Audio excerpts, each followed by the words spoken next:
නුගසෙවණේදී අපි ගෙවුණු සතිවලදී කතා කළානේ නීතිය සම්බන්ධව. නීතිය ගැන කතා කරද්දී බොහෝ දෙනෙක් අපිට ඉල්ලීමුත් කරලා තිබුණා විවිධ මාතෘකා ගැන කතා කරන්න කියලා. අපිට අද කතා කරන්න කියලා බොහෝ දෙනෙකු ඉල්ලීම් එක්ක අපි තීරණය කළේ ඉඩම් සම්බන්ධව. ඉඩම් ඔප්පු සම්බන්ධවයි අපි කතා කරන්න බලාපොරොත්තු වෙන්නේ. ඉඩම් ගැන කතා කරද්දී කොච්චරනම් ගැටලු තියෙනවද නේද?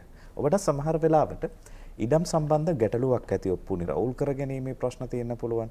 ඒ නිසා අපි ඔබ ඉඩමක් මිලදී ගන්නකොට මොනවද සැලකිලිමත් වෙන්න ඕනේ? මේ කියන තැන ඉඳලා ඉදිරියට කතා කරගෙන ඉන්න සූදානම් අද වෙලාවත් එක්ක. අදත් අපිත් එක්ක ඉන්නවා මේ ගැන කතා කරන්න නීතිඥ ලක්ෂිකා රත්නායක ආයුබෝවන්. දැන් නීතිඥතුමියනි ඉඩමක් මිලදී ගන්න ගියපුවාම අපි ඉඩම බලනවා හොඳද? ඒ දේවල් බලලා ඉවරලා අපි මොනවද සැලකිලිමත් වෙන්න ඕනේ නීතිමය පැත්තෙන් ඉඩම මිලදී ගන්න කලින්? ඔව්. දැන් අපි මෙහෙම කතා කරොත් ඉඩමක් මිලදී ගන්නවා කියන්නේ ඇත්තටම කසාදයක් බඳිනවා වගේ. යෝජනාවකින් කසාදයක් බඳිනවා කියලා හිතන්නකො. අපි ගිහිල්ලා එතන මනමාලිව බලලා ඊළඟට වටේ පිටෙන් හොදිසි කළා බලලා ගෙදර ගිහිල්ලා බලනවා හොඳට කණ්ඩ දෙනවද ලෝභ නැද්ද එහෙම කියලා බලලා ඒ ඔක්කොම බලලානේ අපි ඊට පස්සේ අපි හොයනවා මේ පවුල හොඳ පවුලක්ද මේ පැටිකිරිය කියලා කියන්නේ මේ හොඳ පැටිකිරියක් තියෙන පවුලක්ද පවුල් පෙළපත හොඳට එනවද කියලා අපි හොයලා බලලානේ කසාදයක් කරගන්නවා නම් කරගන්නේ අන්න ඒ වගේම තමයි ඉඩමක් මිලදී ගන්නකොට ඉඩමක් මිලදී ගන්නකොට අපි ඒ ඉඩමට ගිහිල්ලා අනිවාර්යයෙන්ම බලන්න ඕනේ බලලා අපි ඒ ගැන සන්තෝෂ වෙනවද කියලා බලන්න ඕනේ. ඒ වගේම තමයි ඊට පස්සේ අදාළ ඉඩමට ඔප්පු තිරප්පු ප්ලෑන් ඒවා ටික අරගෙන අපි ඒ ටික નિયમિત නොතාරිස්වරයෙක්ට හරි නීතිඥවරයෙක්ට හරි දීලා ඒකේ පෙළපත පරීක්ෂා කරන්න ඕනේ. හරි. පෙළපත පරීක්ෂා කරනවා කියලා කියන්නේ පෙළපතේ පරීක්ෂාවට ලක් කළ යුතු වසර ගණනාවක් තියෙනවා. සමහර අය කියනවා වසර 10ක් පරීක්ෂා කළොත් ඇති, වසර 20ක් පරීක්ෂා කළොත් ඇති, වසර 30ක් පරීක්ෂා කළොත් ඇති කියනවා. කොහොමද මේ සීමාව තීරණය වෙන්නේ? මේ සීමාව තීරණය වෙන්නේ ඇත්තටම මේක නීතිඥවරයෙක් තමයි ඒක පරීක්ෂා කරලා බලන්නේ. සීමාවක් නැතුව පරීක්ෂා කිරීම තමයි හොඳම වැඩේ. ඒ කියන්නේ පත්තිරු තියෙනවා නම් අපි හිතමු අපි බැංකුවකින් ණයක් ගන්න ගියාම සමහර බැංකුව අවුරුදු 10ක් ඉල්ලනවා 15ක් ඉල්ලනවා 20ක් ඉල්ලනවා. ඉතින් නීතිඥවරයෙක්ගේ කාර්යභාරයත් අදාළ සේවාදායකයාගේ කාර්යභාරයත් තමයි අවුරුදු 10න් ඒක නවත්තන්න නැතුව පුළුවන් තරම් තියෙන දුරට ගිහිල්ලා බලන එක. අපි හිතමු අවුරුදු සමහර ඒවා 50 60 70 යන්නත් පුළුවන්. එතකොට මේ තියෙන සියලුම පත්තිරු පරීක්ෂා කරාම සියලුම දේ අනාවරණය කරගන්න අපිට හැකි වෙනවා. ඒකින්ද මෙහෙම කාල සීමාවක් දාගන්න නැතුව පුළුවන් තරම් තියෙන තොරතුරු රැස් කර ගැනීම තමයි හොඳම දේ. දැන් පත්තිරු පරීක්ෂාවට ලක් කරනවනේ. දැන් අපිට කියනවා මහත්මයා මේ මගේ ඉඩම ගන්න කියලා. දැන් පත්තිරු පරීක්ෂා කරගෙන යද්දි ආපස්සට අවුරුදු ගණනක් පස්සට යනකොට මොන වගේ ගැටලුද ඇති වෙන්න පුළුවන් වෙන්නේ දැන් සමහර වෙලාවට අපි දන්නේ නැහැ අපි නීතිය ගැන ඔප්පු ගැන අපි දන්නේ නැහැ. ඒ නිසා මොන වගේ ගැටලුද ඇති වෙන්න පුළුවන් ප්‍රායෝගිකව? සංකීර්ණ ගැටලුත් තියෙනවා ඊට සරල ගැටලුත් තියෙනවා. දැන් අපි හිතමුකෝ අපි ඉඩම බැංකුවකට උකස් කරලා ඒ උකස නිදහස් කරගෙන තියෙනවා. ඒ නිදහස් කරගත්ත උකසත් එක්ක දැන් අපි උකසක් නිදහස් කරගත්තාම ඊට පස්සේ ඒ නිදහස් වෙච්ච උකස ආයි ඉඩම් ලියාපදිංචි කිරීමේ කාර්යාලයට බාර දීලා ඒ උකස නිදහස් කරගත්තයි කියලා මිනිට් එකක් ගහ ගන්න ඕනේ. ඒකත් අර පත්තිරුවේ ලියාපදිංචි වෙනවා. ගොඩක් අය ඒ දේ කරන්නේ නැහැ. ඉතින් ඒ වගේ පොඩි වැරදි තියෙනවා. සමහර වෙලාවට ඉඩම් ලියාපදිංචි කිරීමේ කාර්යාලයෙන් වැරදි කරලා තියෙන්න පුළුවන්. අපි හැමෝම මිනිස්සුනේ පෑනෙන් ලියනකොට දිනයක් වැරදෙන්න පුළුවන්, මිනිස්සෙගේ නමක් වැරදෙන්න පුළුවන්, නොතාරිස්වරයාගේ නමයක් වැරදෙන්න පුළුවන්. පත්තිරු එකිනෙක සම්බන්ධ වෙනවා. ඒ සම්බන්ධ වීම කැඩෙන්න පුළුවන්. අන්න ඒ වගේ වැරදි බොහොම සුළු වැරදි වෙන්නත් පුළුවන්. ඒ වගේම උඩට යනකොට නොබෙදු අයිති තියෙන්න පුළුවන්. සමහර වෙලාවට හරියට ලියාපදිංචි වෙලා නැති වෙන්නත් පුළුවන්. පත්තිරු එකට එක සම්බන්ධ වෙලා නැති වෙලා තියෙන්න පුළුවන්. සමහර වෙලාවට අයිතිය හරි හැටි ප්‍රකාශ වෙලා නැති වෙන්න පුළුවන්. ওই වගේ වැරදි ගණනාවක් අපිට පෙළපත පරීක්ෂා කරාම හොයාගන්න පුළුවන් වෙනවා. දැන් අපි ගියාට පස්සේ හිටම ගන්න ගියා තැනදී කියනවා මහත්ය මෙතන පර්චේස් 10ක් තියෙනවා. මෙතනම් 15ක් තියෙනවා. මෙන්න ඔප්පුව. මෙන්න පිඹුර. ප්ලෑන් එක මෙන්න කියලා අපිට දෙනවා. එතකොට අපි සාමාන්‍යයෙන් ඉඩම ගන්න කලින් අරක මැනලා බලන්න ඕනද? අනිවාර්යෙන්ම ඉන්න ඕනේ. මොකද භූගෝලීයම වශයෙන් ඒකට ඇත්තටම හේතුවක් හොයාගන්න බෑ. ටිකක් කල් ගියාම ඉඩමේ ස්වරූපය හැඩය ප්‍රමාණය වෙනස් වීමකට ලක් වෙන්න පුළුවන්. ඒක ස්වභාවිකව වෙන දෙයක්. ඒකින්ද ගොඩක් වෙලාවට අපි බැංකු ණයකට යනවා නම් අනිවාර්යයෙන්ම අවුරුදු 10ක් ඇතුළත කරපු සැලැස්මක් ප්‍රකාරව තමයි බැංකු ණයක් ලබා ගන්න ඕනේ. මොකද අවුරුදු 10ක් ඇතුළතදී ස්වභාවික වෙනස් වීම වලට ලක් වෙන්න පුළුවන්. ඒක හින්දා අපි ඉඩමක් ගන්නව නම් මොකද අපි අනිවාර්යයෙන්ම ගෙවන්නේ පර්චේස් ගන්නටනේ. පර්චේස් එකක් මෙච්චරයි, පර්චේස් එකට මෙච්චරයි කියලානේ ගාන යන්නේ. ඒ වගේ අවස්ථාවලදී අනිවාර්යයෙන්ම අපි ඉඩමේ මැනීමක් කරගන්නත් ඕනේ. මොකද ඕකේ අනික් තව පැත්තක් තියෙනවා. දැන් අපි හිතමු ඉඩමක් මයින්න කවුරු හරි පාර්ශවයක් ඉඩමට ගියාම අනිවාර්යයෙන්ම ප්‍රශ්න තියෙනවා නම් මතුවෙනවා. ප්‍රායෝගිකව ඒක අත්දැකලා තියෙනවා අපි.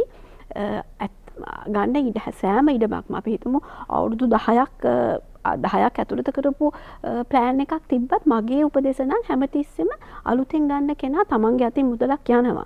ඒ මුදල දරාගෙන අලුතින් ප්ලෑන් එකක් කරන එක සෑහෙන හොඳයි. මොකද එහා ගෙදර එක්කෙනා මෙහා ගෙදර එක්කෙනා පල්ලෙහා ගෙදර එක්කෙනා අනිවාර්යෙන් ඇවිල්ලා කියනවා ඕක විකුණන්න තියෙන එකක් නෙමේ. ඕක අයිතිකාරයෝ ඉන්නේ රට, ඕකට ප්‍රශ්නයක් තියෙනවා, ඕකට සහෝදරයෝ රණ්ඩු වෙනවා. අපේ සංස්කෘතිය එහෙමනේ හැදිලා තියෙන්නේ. අනිවාර්යයෙන්ම කවුරු හරි සර්වේ කෙනෙක් ගියපු ගමන් ඔය වගේ තොරතුරු ටිකකුත් අපිට හොයාගන්න පුළුවන් වෙන හින්දා ඉඩමක් ගන්න හැම කෙනෙක්ම ඉඩමක් මයින්නවා නම් ගොඩක් දුරට ප්‍රශ්න විසඳෙනවා. ඉඩමක් ගන්න ගියපුවාම අපි දැන් ඔප්පු ටික පරීක්ෂා කරලා ගිහිල්ලත් සමහර වෙලාවට ඒව හොරෝප්පු සමාජයේ මේ කතා වෙන වචන දැන් ඒව හොරෝප්පු මේක හොරට හදලා තියෙන ඉඩමක්. එහෙම කියලා කියන මොකක්ද මේ කියන කතන්දරේ? හොරෝප්පුත් එක විදියට හැදෙන්න පුළුවන්.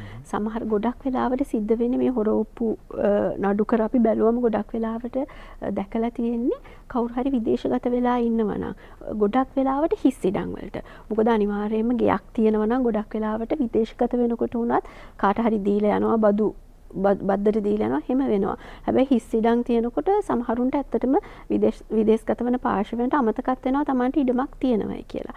එන්නේ වගේ විදේශගත වෙලා ඉන්න ගොඩක් අයගේ ඉඩම් තමයි මේ වගේ හොරෝප්පු ලියන්න උපයෝගී කරගන්නේ. ගොඩක් වෙලාවට දැන් නීතිඥවරයෙකුටවත් හරි අමාරු වෙනවා හොරෝප්පුවක් හොයාගන්න. මොකද හොරෝප්පු වලටත් භාවිතා කරන්නේ හොඳ පෙළපතක් තියෙන ඉඩම්. ඒ හොඳ පෙළපතක් තියෙන ඉඩම් භාවිතා කරලා කියන්නේ පුද්ගලයාව තමයි වංචාවට ලක් කරන්නේ. දැන් ධනංජය සතු ඉඩමක් කියලා හිතන්නකො. ධනංජය විදේශගත වෙලා ඉන්නවනම් ඔය නමයට ඩෙන්ටි කාඩ් එකක් හදාගෙන ඇවිල්ලා පුද්ගලයාව තමයි වංචාවට ලක් කරන්නේ. එතකොට පෙළපත බැලුවම හොඳයි. එතකොට නීතිඥවරයෙක් ගොඩක් වෙලාවට පෙළපත අනුමත කරනවා. නමුත් ගොඩක් වංචා සහගතව මුදල් දෙනවා. දැන් අනික් විදිය තමයි ඒක ගොඩක් වෙන්නේ ඔය මීගමුව පළාතේ වගේ එකම ඉඩම දවස් 5ක් ඇතුළත 5 දෙනෙක්ට විකුණනවා. එතකොට දැන් ගොඩක් වෙලාවට අපි ඉඩමක් විකුණුවම කාර්යපටිපාටියක් තියෙනවානේ. ඒ කියන්නේ අපි ගිහිල්ලා නීතිඥවරයෙක් වුණත් මුද්දර ගාස්තු ගෙවන්න ඕනේ. ඊට පස්සේ ඇටෙස්ටේෂන් එකක් කියලා කියනවා. ඒ කියන්නේ මේ ගිවිසුම මෙන්න මෙතනදී මේ සාක්ෂිකාරයන් ඉදිරියේදී මේ මුදල හෝමාරු කරගත්තට පස්සේ මගේ ඉදිරියේදී වුණා කියලා ඒකත් කරලා මුද්දර ගාස්තුවත් ගෙවලා දැන් අලුත් ක්‍රමයක් තියෙනවා මුද්දර ගාස්තුව හරියට ගෙවුවා කියලා පළාත් ආදායමකින් සහතිකත් කරගන්න ඕනේ. ඒ ටිකත් කරගෙන තමයි අපි රෙජිස්ට්‍රේෂන් වලට යවන්නේ. ලියාපදිංචි කිරීම සඳහා යවන්නේ. එතකොට මේ ඔප්පුවක් අත්සන් කිරීම හා රෙජිස්ට්‍රේෂන් අතරේ පොඩි කාල පරිච්ඡේදයක් තියෙනවා. දැන් මේ සම්බන්ධයෙන් හොඳටම දන්න අයනේ මේ වංචා සහගත ක්‍රියාවන් කරන්නේ. ඒ කාල පරිච්ඡේදයේ කාල පරාසය ඇතුළත් උපයෝගී කරගෙන මිනිස්සු හොර ඔප්පු කරනවා. දැන් එක්ස්ටත් විකුණනවා වයිටත් විකුණනවා ඉසෙට්ටත් විකුණනවා එහෙම කරගෙන යනවා. එතකොට ගොඩක් වෙලාවට ප්‍රයොරිටි ඒ කියන්නේ ප්‍රමුඛතාවය ඔප්පුව ඉස්සලම ලියාපදිංචි කරන්න දාන ඉස්සෙල්ලම ලියාපදිංචි වෙන ඔප්පුවට තමයි ප්‍රමුඛතාවය හම්බ වෙන්නේ. ඒ වගේ අවස්ථාත් අපි දැකලා තියෙනවා එකම ඉඩම 5 දෙනෙක්ට 6 දෙනෙක්ට සමහරවිට 16 17ක් ගිහිල්ලා තියෙන අවස්ථා තියෙනවා. ඒ සියලු දෙනාටම නැවත මුදල් ලබා ගන්න නීතිමය හැමෝට යන්න වෙනවද? ගොඩක් වෙලාවට ඊට පස්සේ මිනිස්සු හොයාගන්න වෙන්නේ නැහැ. එහෙම ප්‍රශ්නයක් තියෙනවා. ඒක කරලා ඒ කියන්නේ ඕක ඇත්තටම සංවිධානාත්මක වෙන දෙයක්. සමහරවිට නොතාරිස්වරුත් ඒක කියන්න කනගාටුවේ නොතාරිස්වරයේ උදව් හම්බ වෙලා අවස්ථා අපි දැකලා තියෙනවා නීතිය ඉදිරියේ. ඉතින් ගොඩක් වෙලාවට අද මේ ගමයකුරුත් ඊළඟට කරන්නේ යාපනයේ. ඉතින් හොයා ගැනීමේ ගොඩක් අපහසුතාවයක් තියෙනවා. නමුත් ඉතින් අධිකරණේ වුණත් හැමතිස්සෙම සැලකිලිමත් වෙනවා. එහෙම පාර්ශවයන් ගොඩක් ඉන්නවා නම් ඒ පාර්ශවයන්ට අසාධාරණට ලක් නොවෙන්න වැඩ කරන්න. හැබැයි සමහර අවස්ථා අපි දැකලා තියෙනවා ඉඩමත් නැති වෙලා තියෙනවා. අපි යට කරපු මුදලත් ආයෝජනයක් නැති වෙලා තියෙනවා. බැංකු ණයකුත් තියෙනවා. ඒ බැංකු ණයත් ගෙවන්න වෙලා තියෙනවා. ඒ වගේම මේ රජ ඉඩම් සම්බන්ධවත් යම් අය ඔප්පු හදාගෙන තියෙනවා. මේ කොටස මගේ කියලා කලාවක් එලි කරගෙන එහෙම සීමා මායිම් හදාගෙන තියෙනවා. ඒ වගේ නීතිමය තත්ත්වය කොහොමද? රජ ඉඩම් කොහොමත් අපිට පාවිච්චි කරන්න බැහැ. රජයෙන් ප්‍රදානයක් කරන අවස්ථාවල ඇරෙන්න නීතිය පටන් ගන්නෙ තුනයි මුළු ලංකාවේ ඉඩම් රජයේ සතුයි කියන එක ඉඳලා තමයි අපි ඉඩම් නීතිය ගැන කතා කරන්නේ. එතකොට ඉඩමක් පවර ගන්න ඕනම අවස්ථාවකදී රජයට අයිතිවාසිකම තියෙනවා. එතකොට ඔන්න ඔය දේ ගැනත් අපි සැලකිලිමත් වෙන්න ඕනේ.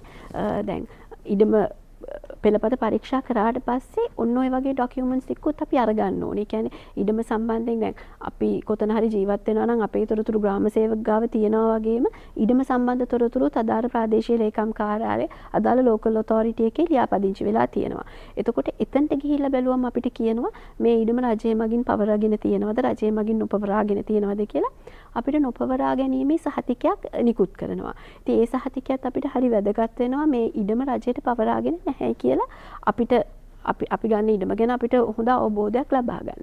ඒ වගේම ඕකෙන් තව අනිත් පැත්තට ගිහිලා තියෙනවා රජයෙන් ප්‍රදාන කරලා තියෙනවා. රජයෙන් ප්‍රදාන කරනවා කියන්නේ ස්වර්ණ භූමි, ජය භූමි වගේ ඔප්පු වලින් රජයෙන් ප්‍රදාන කරලා තියෙනවා. ඒ වගේ සම්බන්ධයෙන් බලපාන නීතිය එක වෙනම නීතියක්. ඒ වගේ දෙයක් කරනවා නම් අනිවාර්යයෙන්ම අපිට ඒ ඉඩමක් අපි මිලදී ගන්නවා නම් ඒකේ සෑහෙන ගොඩක් රෙස්ට්‍රික්ෂන්ස් තියෙනවා. අදාළ පනත කියවලා ඒ ගැන අවබෝධයක් ලබාගෙන ජය භූමි ස්වර්ණ භූමි ඔප්පු කියවලා අවබෝධයක් ලබාගෙන තමයි කරන්න ඕනේ. සමහර දේවල් ඇත්තටම වෙනත් පාර්ශවයන්ට විකුණන්නම බෑ. බදු දෙන්න විතරයි පුළුවන්. සමහර ඉඩම් යන්නේ පිරිමි පාර්ශවයට විතරයි. අපි හිතමු තාත්තටයි තියෙනම් තාත්තගේ මරණයෙන් පස්සේ පවුලේ පිරිමි දරුවන්ට විතරයි ඉඩම අයිති වෙන්නේ. ඒ වගේ ඒජීගේ කැමැත්ත ලිඛිත අවසරය ඇතුව තමයි පවරාදීමක් කරන්න ඕනේ. ඒ වගේ සැලකිලිමත් විය යුතු බොහෝ කරුණු තියෙනවා රජයේ ඉඩම් සම්බන්ධයෙන්. දැන් අපි මේ ඉඩම් සම්බන්ධව කතා කරගෙනනකොට තව බොහෝ වෙලාවට සමාජයේ ඉඩම් ගැටලු නිර්මාණය වෙන තැනක් තමයි සහෝදරයෝ අතර. සහෝදරයෝ අතර තමන්ගේ ගෙදර තියෙනවා ලොකු ඉඩමක්. ඒ ඉඩමේ එක් කොටස් වලට තමන්ට ඕන විදිහට ඔප්පු හදාගෙන මේ කොටස මගේ, මේ කොටස මට අයිති විවිධාකාරයේ ගැටලු මතුවෙන අවස්ථා අපි දැකලා තියෙනවා. එක සහෝදරයෙක් ඉඩමේ තව සහෝදරයෙක් ජීවත් වෙනවා වෙන්න පුළුවන්. එයා වසර ගණනාවක් ජීවත් වෙලා තියෙන්න පුළුවන්. වසර 30ක් 40ක්. එතකොට අරයා කියනවා නෑ ඔය ඉඩම මට අයිති තියෙනවා වවතන යන්න කියලා. දැන් එතකොට එතනදී කොහොමද මේ පුද්ගලයා යන්න ඕනද? එතනදී මේ පුද්ගලයාට ඉන්න නීතියෙන් සරණක් තියෙනවද? මොකක්ද මේ වෙන්නේ? අපේ ජීවිතේ සංකීර්ණ වෙන ප්‍රශ්න එන්නේ. දැන් අපි හිතමු තනිකඩව ඉන්නකොට අයියට කියනවා අයියා ඔන්න ඔය කොස් ගහ ගාවි කෑල්ලෙන් හදාගන්න. ඔයා පිටිපස්සේ කෑල්ලෙන් හදාගන්න කියලා. ඉතින් ගේ හදාගන්නවා. ඊට පස්සේ කසාද බඳිනවා. ස්ත්‍රී පාර්ශවයන් එනවා. ඊට පස්සේ තමයි අවුල් මතුවෙන්නේ. ඉතින් අනිවාර්යයෙන්ම ඉඩමක් තියෙනවා නම් ලොකු ඉඩමක් තියෙනවා නම් ඒ ඉඩම බෙදා ගන්න ඕනේ. බෙදාගෙන තමයි ගෙවල් හදා ගන්න ඕනේ. දැන් එහෙම කිව්වම තාත්තා කිව්වම අතනින් හදාගන්න මෙතනින් හදාගන්න කියලා ඉඩම් හදාගත්තට පස්සේ ඇති වෙන ප්‍රශ්න තමයි ওই ගොඩක් වෙලාවට බෙදුම් නඩුකර මගින් අපිට විසඳන්න වෙන්නේ. ගොඩක් වෙලාවට ඒ කියන්නේ සමහරවිට ප්‍රශ්නයක් ඇති නොවී තියෙන්න පුළුවන්. කියන්නේ බොහොම සමාදානෙන් අයියා මෙතන මල්ලි මෙතන ඉන්න අවස්ථාත් අපි දැකලා තියෙනවා. හැබැයි අපි හිතමු ළමෙක් ඉස්කෝලේ දාගන්න ගියාම එහෙම නැත්නම් බැංකු ණයක් ගන්න ගියාම තමයි ওই ප්‍රශ්න ඇති වෙන්නේ. එතකොට තමයි අපිට තේරෙන්නේ මේ ඉඩම නොබෙදුව ඉඩමක් එහෙම කියලා. ඒ වගේ වෙලාවක ඇත්තටම සමගි ඉඩම් ඔප්පුවකින් මේ බෙදා ගන්න පුළුවන්. දැන් පාර්ශවයන් ගොඩක් වෙලාවට බෙදුම් කියපු ගමන්ම බය වෙනවා. බෙදුම් නඩුවකටම යන්න ඕනේ නැහැ. ඉඩමක් බෙදා ගන්න අපිට පුළුවන් වෙනවා සමගි බෙදුම් ඔප්පුවකින් ඉඩමක් බෙදා ගන්න. දැන් අපි හිතමු අයියයි මල්ලිලා 4 දෙනෙක් ඉන්නවා. තැන් වල ගෙවල් හදාගෙන තියෙනවා. ඒකට අසාධාරණයක් නොවන විදිහට අපිට පිඹුරක් හදා ගන්න පුළුවන්. ප්ලෑන් එකක් හදා ගන්න පුළුවන්. ඒ ප්ලෑන් එකට අනුව 4 දෙනාටම එකතු වෙලා සමගි ඔප්පුවක් කරගන්න පුළුවන්. එතකොට අනිවාර්යයෙන්ම මට අයිති වෙන කොටසක් තියෙනවා නම් අනික් සහෝදරයෝ 3 දෙනාට පුළුවන් ඒ ඉඩමට අයිති කොටසට තියෙන අයිතිය අත්හැරලා අරයට අයිති කියලා ප්‍රකාශයක් ඒගොල්ලෝ කැමැත්ත ප්‍රකාශ කරන්න. ඒ වගේ කරගෙන අපිට ওই ප්‍රශ්නේ ඇත්තටම සාමදානෙන් අඩු මුදලකට විසඳන්න පුළුවන්. හැබැයි මේ මිනිස්සු සමා වෙන්න අපි වෙලාව බලලා කතා කරමු. හොඳයි. දැන් අපිට මේ විදිහට ඒ ඉඩමත් සාමදාන කරගන්න පුළුවන්. ඊළඟට අපි සාමාන්‍යයෙන් මට අයිති ඉඩමක් තියෙනවා. මට අයිති ඉඩමේ මම කවුරු හරි කෙනෙක් ඇවිදලා කියනවා මම මෙතන පදිංචි වෙන්නම් කියලා දැන් ඔන්න එයා ගේකුත් හදා ගන්නවා. හදාගත්තට පස්සේ ටික කාලයක් ගියාට පස්සේ එයා කියනවා දැන් මම අවුරුදු 10ක් විතර මෙතන ඉන්නවා. අවුරුදු 20ක් විතර මෙතන ඉන්නවා. ඔයා මට මෙතන ගේ හදා ගන්න කියලා කිව්වා. දැන් මට මෙතන අයිතියක් තියෙනවා කියලා. එහෙම අයිතිය ඉල්ලන්න පුළුවන්ද? අයිතිය ඉල්ලන්න පුළුවන් අවස්ථා තියෙනවා. ඒ කියන්නේ දැන් අපි සාමාන්‍යයෙන් අපි ඔප්පුවකින් අපිට අයිතියක් පැවරෙනවා. ඒ ඔප්පුවෙන් පැවරෙන අයිතියට ප්‍රතිවිරුද්ධව අනිවාර්යෙන් මේක ප්‍රතිවිරුද්ධ අයිතියක් වෙන්න ඕනේ. ඒ ප්‍රතිවිරෝධී අයිතියක් වෙන්න ඕනේ. කවුරු හරි භුක්තියට සවි වෙලා ඉන්නවා නම් ඒ වගේ අවස්ථාවල නීතිය සහන හම්බ වෙලා තියෙනවා. භුක්තියට සවි වෙනවා කියලා කියන්නේ කොච්චර කාලයක් ඉන්න ඕනද? අවුරුදු 10ක් කාලයක් තමයි බලන්නේ.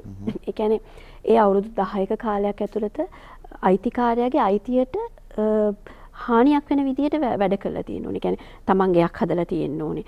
තමන්ගේ නමට ලයිට් බිල් වතුර බිල් තියෙන්න ඕනේ. ග්‍රාම සේවා ලයිස්තුවේ ඉන්න ඕනේ. ඡන්ද ලයිස්තුවේ ඉඳලා තියෙන්න ඕනේ.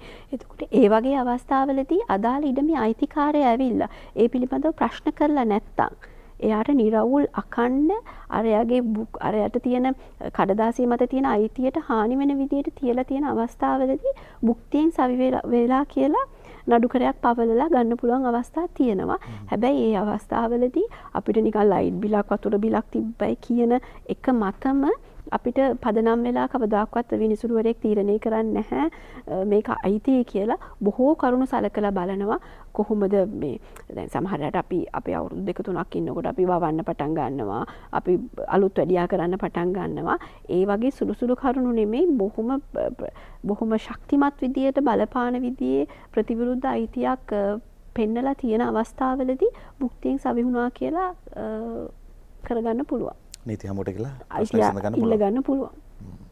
දැන් අපිට තියෙන ප්‍රශ්න කොච්චරද නේද? ඉඩම් සම්බන්ධව ගත්තහම මේ වගේ ප්‍රශ්න කොච්චරක් තියෙනවද සමාජය තුළ? ඒ වගේම මේ පූජා භූමි සම්බන්ධවත් ඉඩම් සම්බන්ධවත් යම් යම් ප්‍රශ්න කතා කරනවා, කතා බහට ලක් කරනවා. මේක පන්සලට අයිති ඉඩමක්, මේක ඒ නිසා ඔයගොල්ලන්ට අයිති වෙන්නේ නැහැ එහෙම කියලා. හැබැයි පන්සල් වලට අයිති ඉඩම් බොහොමයක් සමහර අය අල්ලගෙන ඉන්නවා බලෙන්. දැන් මේ සම්බන්ධව මොකක්ද තියෙන්නේ ඉතින්? පන්සල් සම්බන්ධයෙන් නම් දැන් අපි ගත්තොත් ස්වාමීන් වහන්සේ කෙනෙක්ට වුණත් දෙවිදියකට ප්‍රොපර්ටිස් තියාගන්න පුළුවන්. දේපල තමන් සන්තකේ තියාගන්න පුළුවන්. තමන් පුද්ගලයෙක් විදියට සලකලා පුද්ගලික පරිහරණය උදෙසා ගන්න පුළුවන් ඒවා වෙන ප්‍රාශවයකට විකුණන්නත් පුළුවන්. ඒ වගේම පන්සල් වලත් පරිවේණියෙන් එන ඉඩම් තියෙනවා. පන්සලට අයිති දේවල්. ඒ පන්සලට අයිති ඉඩම් හුඟක් වෙලාවට පාලනය වෙන්නේ බෞද්ධ ශාසන අමාත්‍යාංශයෙන්. එතකොට පන්සලට අයිති ඉඩමක් විකුණනවා වුණත් ඒකෙදිත් අනුගමනය කළ යුතු වෙනම කාර්යපටිපාටියක් තියෙනවා. අනිවාර්යයෙන්ම බෞද්ධ ශාසන අමාත්‍යාංශයෙන් අනුමැතිය අරගන්න ඕනේ. බෞද්ධ ශාසන අමාත්‍යාංශයේ සාමාන්‍යයෙන් පන්සල් වලට අයිති ඉඩම් ස්වාමීන් වහන්සේලාට අයිති ඉඩම් ගැන විස්තරයක් තියෙනවා. ඒ කාර්යපටිපාටි අනුගමනය කරලා තමයි පවර ගන්නවා නම් පවර ගන්න පුළුවන් වෙන්නේ. එතකොට පන්සලට අයිති ඉඩමක ජීවත් වුණා කියලා ඒක නිකම්ම අයිති වෙන්නේ නැහැ කොයිම වෙලාවකවත්. භුක්තියෙන් සවි වෙන එක ඒකට අදාළ වෙන්නේ නැහැ ගොඩක් වෙලාවට. මොකද පන්සලට අයිති ඉඩම පන්සලට අයිති ඉඩම. ඒක පූජා භූමියක් විදියට තමයි සැලකන්නේ. කුඹුරු සම්බන්ධවත් යම් යම් ප්‍රශ්න මතුවෙන පන්සලට අයිති කුඹුර මම මෙච්චර කාලයක් වැඩ කළා දැන් මට තමයි අයිති එහෙම කියලා සමහර අය කියනවා. ඔය නෑ විහාරගම් පනත කියලා වෙනමම විහාර සම්බන්ධ පනතක් තියෙනවා. එතකොට ඒක දැන් ස්වාමීන් වහන්සේලාට කොහොමත් කුඹුරකට නම් බහින්න බෑනේ. ඒකින්ද අනිවාර්යයෙන් මේ කාට හරි දීලා තමයි ඒක වගා කරගන්නවා නම් වගා කරගන්න වෙන්නේ.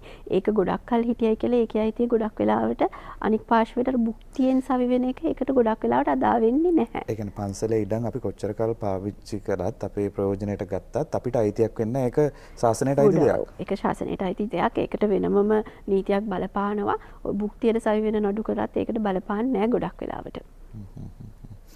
දැන් දරුවෝ සම්බන්ධවත් අපි ඊළඟට කතා කරන්න ගත්තොත් හොඳයි. දරුවන් සම්බන්ධව ලියලා තියෙද්දි අපි දකිනවා සමහර වෙලාවට පරාණ භුක්තිය තියාගෙන ලියනවා කියලා කියනවා. දෙමව්පියෝ ලියන අවස්ථා අපි දැකලා තියෙනවා. මේවා සම්බන්ධවත් ගැටලු යම් යම් අවස්ථාවල මතුවලා තියෙනවා නේද? ඔව් ඔය වගේ ගැටලු තමයි අතට විසඳ ගන්න ඕනේ. සමහර වෙලාවට දැන් අපි පෙළපත පරීක්ෂා කරගෙන යනකොට උඩට යනකොට තියෙනවා තෑගි ඔප්පුවකින් දීලා එහෙම කියලා. සමහරවිට නීතිඥවරුන්ටත් ඒක මග ඇරෙනවා. එහෙම තෑගි ඔප්පුව වලින් ආපු අයිතියක් තියෙන වෙලාවක හැමතිස්සෙම තෑගි ඔප්පුව අරගෙන බලන්න ඕනේ. මොකද තෑගි ඔප්පුවක් අවලංගු කරන්නත් පුළුවන්. අවලංගු කළ නොහැකි විදියටත් තෑගි ඔප්පුවක් දෙන්න පුළුවන්. ඒ වගේම තෑගි ඔප්පු නීතිය දැන් තමයි සංදිස්ථානයකට ඇවිල්ලා තියෙන්නේ. අනිවාර්යයෙන්ම ජීවිත භුක්තිය තියාගෙනත් ලියන්න පුළුවන්. එතකොට අපි හිතමු උදාහරණයක් තාත්තා දීලා තියෙනවා තෑගි ඔප්පුවකින් දේපලක්. තාත්තා කියලා තියෙනවා අම්මගේ ජීවිත භුක්තියත් එක්ක තමයි ලියලා දීලා තියෙන්නේ කියලා. ඒ කියන්නේ ඒකෙන් අදහස් වෙන්නේ අම්මා ජීවත් වෙන කාලේ තුරාවට අම්මට ඒ ඉඩමේ අයිතිය නෙමෙයි ඉන්න අයිතියක් තියෙනවා කියන එක. ඉඩමේ අයිතිය නෙමෙයි ඉඩමේ පරිභෝජනය කිරීමේ අයිතිය තියෙනවා කියන එක. එතකොට ඒකෙන් කියන්නේ ධනංජයට කොයි වෙලාවකවත් මේ ඉඩම විකුණන්න බෑ කියන එක. ධනංජයට විකුණන්න පුළුවන් අනිවාර්යයෙන්ම අම්මගේ කැමැත්තත් ඇතුව. ඒ වගේ ඔප්පුවකට අස්සම් කරනකොට විකුණනකොට ධනංජයගේ අම්මයි ඇවිල්ලා දෙන්නම අස්සම් කරන්න ඕනේ. එතකොට තමයි තේරෙන්නේ අර ජීවිත භුක්තිය තියෙන කෙනා තමන්ගේ අයිතිය අතහැරියයි කියලා. ඉතින් මේ වගේ අවස්ථාවලදී ඇත්තටම තාත්තත් ජීවතුන් අතර ඉන්නවනම් තාත්තගේ අත්සනත් ගැනීමත් ඇත්තටම නොතාරිස්වරයාගේත් කාර්යභාරය ලේසි කරනවා. නොතාරිස්වරයාගේ කාර්යභාරය මනාව සිද්ධ වුණා වෙනවා. ඒ දෙන්නගෙන්ම අසන අරගෙන කරන වෙලාව කරන්න පුළුවන් නම් අරගන්න එක හොඳයි. එතකොට ධනංජයගෙන් ඉඩම ගන්න එක්කෙනාට හම්බ වෙන අයිතිය නිරවුල් අයිතියක් වෙනවා. දැන් පොඩි බබෙක් ඉපදුනාට පස්සේ සමහර අය පොතේ මුදල් ටිකක් තැන්පත් කරනවා මෙයා ගනාගතේ වෙනුවෙන් කියලා. තව සමහර පිරිසක් ඉන්නවා පුතාගේ නමට ඉඩමක් කරන් දාන්න ඕනි කියලා පොඩි දරුවාගේ නමට ඉඩමක් ගන්න පෙළඹෙනවා. මේක පොඩි වයසේදීම පොඩි දරුවෙක්ගේ නමට ඉඩමක් පවරා දීම සුදුසු දෙයක්ද නැත්නම් මෙයාට තේරෙන කාලයක් ආවට පස්සේ ඉඩමක් බාර දෙන එකද හොඳ කොහොමද වෙන්නේ? පොඩි ළමයෙක් සම්බන්ධයෙන් බලපාන නීති පොඩි දරුවෙක්ගේ නමට ඉඩමක් ගන්න පුළුවන්. ඒකේ කිසිම බාධාවක් නැහැ. නූපන් දරුවෙකුටයි මියගිය පුද්ගලයෙකුටයි තමයි පැවරීමක් සිදු කරන්න බැරි. දරුවෙක්ට ඉඩමක් අරගෙන දුන්නම හැමතිස්සෙම දැන් අපි හිතමු ඔය දරුවාගේ නමට නම් තියෙන්නේ කොයිම වෙලාවකටත් අපිට අධිකරණ අවසරයකින් තොරව ඒ ඉඩම විකිණීමේ හැකියාවක් පවතින්නේ නැහැ. ඒ කියන්නේ දරුවෙක්ගේ නමට තියෙනවා නම් අධිකරණ අවසරය අනිවාර්යයි. ගන්න ඕනේ. මොකද අපි හැමතිස්සෙම කියන්නේ දරුවාගේ භාරකාරත්වයේ තියෙන්නේ අදාළ දරුවා ජීවත් වෙන දිස්ත්‍රික්කයේ විනිසුරුවරයාට හිට කියලා. අපි හිතනවානේ අම්මයි තාත්තටයි කියලා. අම්මටයි තාත්තටයි නෙමෙයි දරුවාගේ සුභසිද්ධිය අන්තිම තීරණය ගන්නේ අධිකරණයේ විනිසුරුවරයෙක්, දිසා විනිසුරුවරයෙක්. එතකොට කුඩා දරුවෙකුගේ අයිතිය තියෙන ඉඩමක් ලියන්න පුළුවන්. ලියලා අපිට ඒක විකුණන්න පැවරීමක් කරන අවස්ථාවකදී අනිවාර්යයෙන්ම අධිකරණයට ගිහිල්ලා අපිට අවසර පතන්න වෙනවා. එතකොට අධිකරණය සලකලා බලනවා මේ දරුවාට මේ ඉඩම නැති වුණොත් වෙන්න පුළුවන් දේවල්. ඒ කියන්නේ එකම ඉඩමක් නම් තියෙන්නේ. මේකේ ඇයි මේක විකුණන්නේ? අපි හිතමු ඉගෙනීමේ අවශ්‍යතාවයක්, අධ්‍යාපන අවශ්‍යතාවයක්. නැත්නම් තාත්තා ඉන්න කාලේ ඉඩම අරන් දීලා දැන් අම්මට ඇත්තටම ළමයාට උගන්නව ගන්න ගොඩක් ප්‍රශ්න තියෙනවා. ඒ වගේ ඒ අදාළ වාතාවරණය, ඒ අදාළ සිටුේෂන් එක ඒක දිහා බලලා තමයි අධිකරණයේ තීරණය කරන්නේ මේ ඉඩම විකුණන්න පුළුවන්ද කියන එක. එතකොට කුඩා දරුවෙකුට කොහොමත් අවුරුදු 18 වෙනකන් ඔප්පුවකට අස්සම් කරන්න බෑනේ. ඔප්පුවකට අස්සම් කරන්න සුදුසුකමක් තමයි අවුරුදු 18 සම්පූර්ණ වෙලා තියෙන්න ඕනේ. එතකොට ඒ වගේ වෙලාවකදී අධිකරණය කරන්නේ සහායක මිත්‍රයා කියලා කවුරු හරි වැඩි වියටපත් වෙච්ච මේ දරුවාගේ අයිතිවාසිකමට අසාධාරණයක් නොවන පාර්ශවයක් පත් කරනවා ඉඩමට අස්සම් කරන්න කියලා. ඒ ගනුදෙනුවට අස්සම් කරන්න. එතකොට ඒ පාර්ශව විසින් තමයි එන ඔප්පුවට අස්සම් කරන්න ඕනේ. සමහරක් වෙලාවදී අධිකරණය කියනවා ඉඩම විකුණුවට කමක් නැහැ. අපි හිතමු මිලියන 10ක් වටින ඉඩමක් කියලා. මිලියන 10ම දරුවට ඕනේ නැහැ. අධිකරණය කියනවා අනිවාර්යයෙන්ම දරුවාගේ නමින් බැංකු ගිණුමක් ආරම්භ කරන්න ඕනේ. බැංකු ගිණුමක් ආරම්භ කළා අවුරුදු 18 වෙනකන් සල්ලි ගන්න බැහැයි කියන පදනම මත මිලියන 5ක් ගිණුමට බැර කරන්න ඕනේ. ඊටු මිලියන 5 තමයි මුදා හරින්නේ කියලා ඒ වගේ අවස්ථා අපිට දැකලා තියෙනවා. හැබැයි ඉතින් හරියට ඒ දේ කරන්න ඕනේ. හරියට එන අඩු කරේ ඉවර කරන්න ඕනේ. හරි. දැන් අපි කතා කරනකොට ඔප්පු වර්ග ගොඩක් ගැන කියවුණා. අපි හැබැයි හරියටම ඔප්පුව මොකක්ද කියලා තේරුම් බේරු කරගත්තේ නෑනේ. දැන් සින්නක්කර ඔප්පු කියලා අපි බලාකට තෑගි ඔප්පු කියලා තියෙනවා. ඊළඟට බදු ඔප්පු කියලා තියෙනවා. මට පැහැදිලි කරලා දෙන්නකෝ මොනවද තියෙන ඔප්පු වර්ග මොනවද ඒ වගේන් සිදු කරන කාර්යභාරය? සින්නක්කර ඔප්පුවක් කියන්නේ මොකක්ද? සින්නක්කර ඔප්පුවක් කියන්නේ නිරවුල් භුක්තිය සහිතව හිමිකම අනික් පාර්ශවයට මාරු කරලා දෙනවා. ඒ කියන්නේ මට අයිති ඉඩමක් මං ඉඩම සම්බන්ධයෙන් කිසිම හානියක් වෙන දෙයක් කළා නැති අවස්ථාවක මම ඉඩම උකස් කළා නැති අවස්ථාවක ඉඩම වෙන කාට හරි උකස් කළා මුදල් ලබාගෙන නැති හොඳ පිරිසුදු අයිතියක් තියෙන එකක් අනිකට පාර්ශවයට පවරා දීම තමයි විකුණුම් කරයක් කියන්නේ. තෑගි ඔප්පුවක් කියන්නේ මට හම්බ වෙලා තියෙන දෙයක් මගේ තියෙන ආදරේ කරුණාව සෙනෙහස මත මට සලකයි කියන අභිප්‍රායෙන් හරි ඒ අභිප්‍රාය නැතුව හරි වෙනත් පාර්ශවයකට පවරා දීම තමයි තෑගි ඔප්පුවක් කියන්නේ. අපි ගොඩක් වෙලාවට තෑගි ඔප්පුවක් කරා එළඹෙන්නේ තෑගි ඔප්පුවකට අය කරන මුද්දර ගාස්තුව අඩුයි. හැබැයි ඒක කරන්න නම් අනිවාර්යයෙන්ම දෙපාර්ශ්වය අතර සම්බන්ධතාවයක් තියෙන්න ඕනේ. එතකොට අනිවාර්යයෙන්ම තෑගි ඔප්පුවක ආදරේ කරුණාව පෙරදරි කරගෙනනේ. ඒක හින්දා මුදලක් හුවමාරු වෙන්නේ නැහැ. අනිවාර්යයෙන්ම විකුණුම් කරේකදී මුදලක් හුවමාරු වෙනවා. ඒ මුදල කියන එක සෑහෙන ලොකු දෙයක්, සෑහෙන ලොකු සංකල්පයක් අනිවාර්යයෙන්ම විකුණුම් කරේකදී. ඒ කියන්නේ අද අනිවාර්යයෙන්ම නොතාරීස්වරයා ඒ මුදල තමන් ඉස්සරහා හුවමාරු වුණා. හරි අපි හිතමු දැන් නම් බැංක් ට්‍රාන්ස්ෆර් තියෙනවා, ඔන්ලයින් ට්‍රාන්ස්ෆර් තියෙනවා, ඒ වගේ ගොඩක් ක්‍රම තියෙනවානේ. ඒ වෙච්ච මාදිලිය මගේ ඉස්සරහා මෙහෙම වුණා, අඩුම ගානේ මෙහෙම ඔන්ලයින් ට්‍රාන්ස්ෆර් එකක් වුණා. ඒක අනික් පාර්ශ්වය විසින් පිළිගත්තා. මගේ ගිණුමට බැර වෙලා තිබ්බා කියන එක විකුණුපු පාර්ශවය පිළිගත්තයි කියන එක තියෙන්න ඕනේ.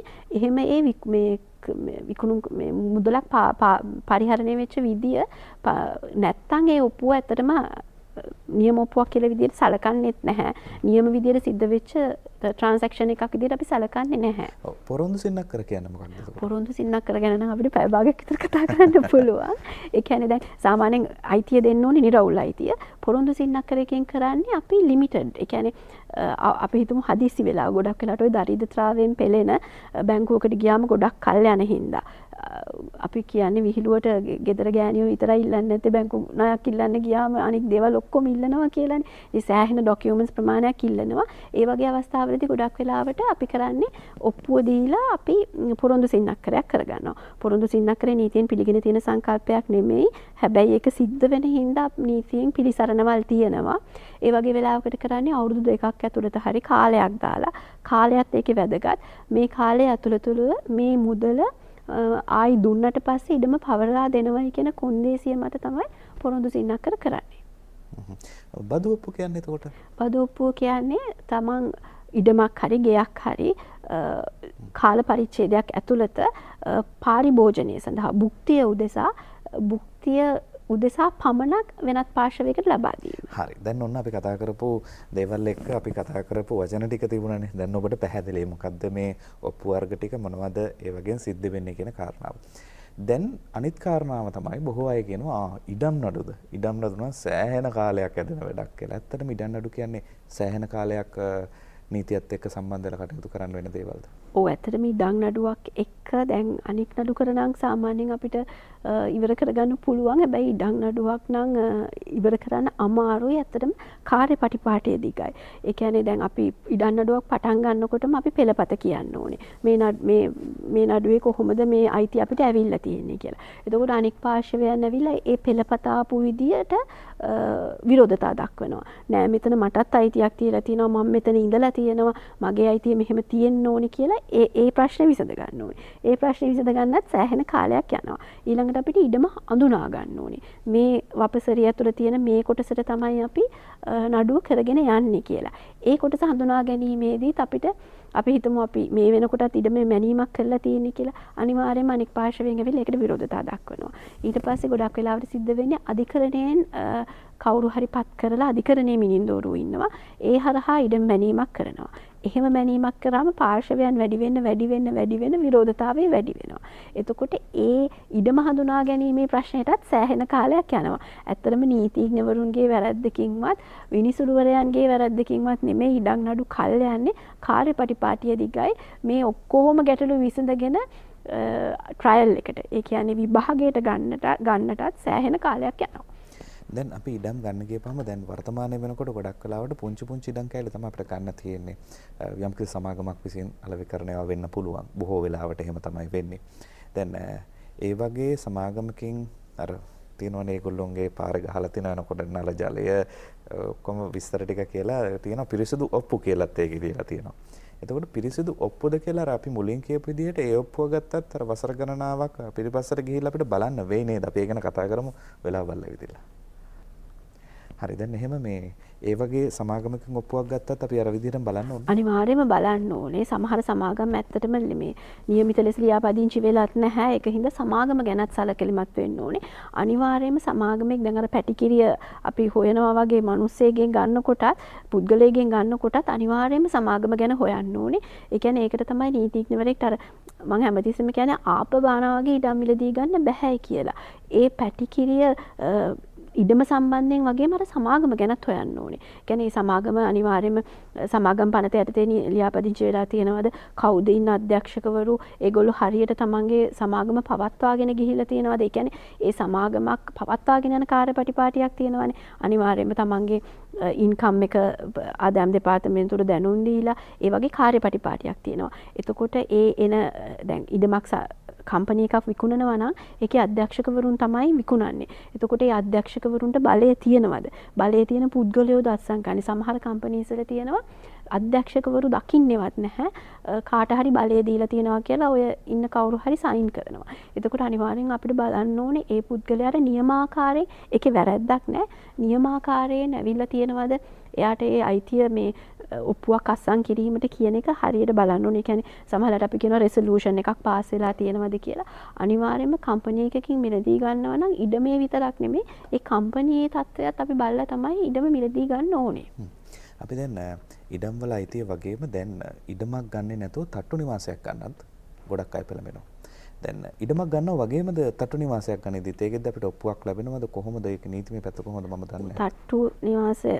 තට්ටු නිවාස වලට ඉඩමක් ලැබෙනවා. දැන් අපිට ඉඩමක සම්බන්ධයෙන් තියෙන්නේ නම් මේ අතරනේ අයිතිය උඩට යන්න තමයි අපිට තට්ටු නිවාස වලට අයිතිය ලැබෙන්නේ. එතකොට අපිට ඒකට බලපාන නීතිය වෙනම නීතියක්. ඒකට හදන ඔප්පුවත් වෙනම වර්ගයේ ඔප්පුවක්. ඒ කියන්නේ අනිවාර්යයෙන්ම තට්ටු නිවාසයක ජීවත් වෙනවා නම් අපිට පොදු පරිහරණයක් තියෙන්න ඕනේ. එතකොට අනිවාර්යයෙන් මේ ඔප්පුව කරනකොට අපි බලන්න ඕනේ අපිට පඩි පෙළ ස්විමිං පූල් එක විදුලිය ඒ පරීක්ෂා කරන්න කොමන් එලිමන්ට්ස් කියන එක. ඒ කියන්නේ පොදුවේ පරිහරණය කරන දේවල් සම්බන්ධයෙන් වෙනමම කොටසක් ඇතුළත් වෙන්න ඕනේ ඒ වගේ දේවල් වලට. එතකොට අපිට කාර් පාකින් ඒවත් ලොකු ප්‍රශ්නේ මේ කොන්ඩොමීනියම්ස් තට්ටු නිවාසවල අන්න ඒ ඔක්කොම සලකලා බලන්න ඕනේ ඒ කාර්යපටිපාටිය වෙනම කාර්යපටිපාටියක් හරියට ඒ කියන්නේ ඩෙක්ලරේෂන් එකක් වෙලා තියෙන්න ඕනේ ප්‍රකාශන ඔප්පුවක් වෙලා තියෙන්න ඕනේ තට්ටු නිවාසය සම්බන්ධයෙන් ඒ දේවලුත් බලලා තමයි අපි ගන්න ඕනේ. හරි අපි කතා කරන්න ගත්තා දැන් පැය භාගයකටත් වැඩි කාලයක් ගියා. ඊට ඉක්මනින් ගියා. ප්‍රශ්න ගොඩක් තියෙනවා. අද රැතිනේ අපි ඉදිරි දවසකදී ඊතුරු කාරණා ටික ගැන කතා කරමු. නිතින්චතුමනි බොහොම ස්තුතියි. අද දවසේදී අපේ මෙදිරියට ඇවිදලා මේ කාරණා පිළිබඳව දැනුවත් කළාට නීතිඥ ලක්ෂිකා රත්නායක අපිත් එක්ක සම්බන්ධ වෙලා ඉඩම් ඔප්පු සම්බන්ධව ඔබට තිබෙන ගැටලු පිළිබඳව මේ විදිහේ පැහැදිලි කිරීමක් කළා දුන්නේ. එhmenan ආයිබෝන්.